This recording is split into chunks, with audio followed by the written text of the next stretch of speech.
Tumbuhan lumut adalah sekelompok tumbuhan kecil yang seringkali tumbuh di tempat-tempat lembab dan teduh.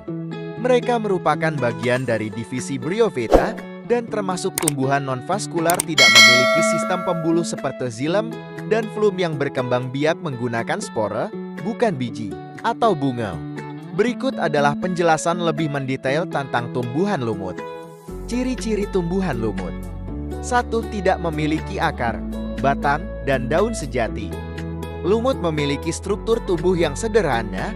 Mereka tidak memiliki akar, batang, atau daun sejati seperti tumbuhan vaskular berpembuluh.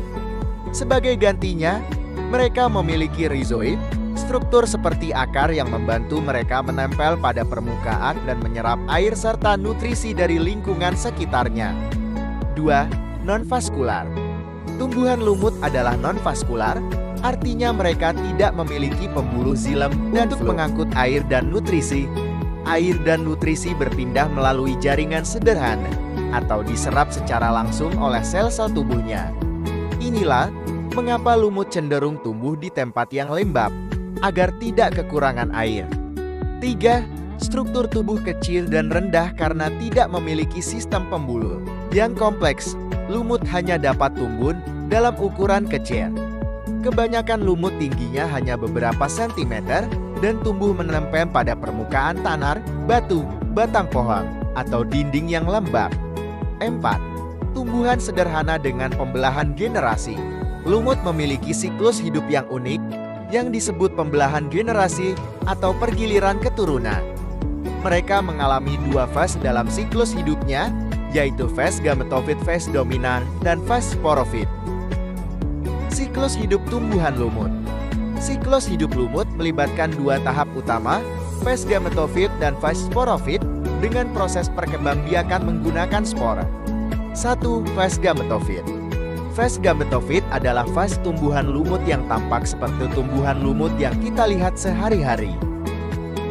Pada tahap ini, lumut memiliki struktur tubuh hijau yang berfotosintesis dan membentuk gamet sel kelamin jantan dan betina. Pada lumut, alat kelamin jantan disebut antheridion menghasilkan sperma, dan alat kelamin betina disebut archegonium menghasilkan sel telur. 2. Proses fertilisasi. Ketika lingkungan cukup lembab, sperma dari antheridium bergerak menuju archegonium dan membuahi sel telur. Proses ini membutuhkan air, karena sperma pada tumbuhan lumut memiliki struktur seperti ekor yang membantunya berenang menuju sel telur. Setelah fertilisasi, terbentuklah zigot. 3. Fase sporofit. Zigot yang terbentuk akan berkembang menjadi fase sporofit. Sporofit tumbuh menempel pada gametofit dan tampak seperti batang kecil dengan kapsul di ujungnya. Sporofit tidak melakukan fotosintesis sendiri dan bergantung pada gametofit untuk mendapatkan nutrisi. Jenis-jenis tumbuhan lumut. 1. Lumut hati atau Marchantiophyta.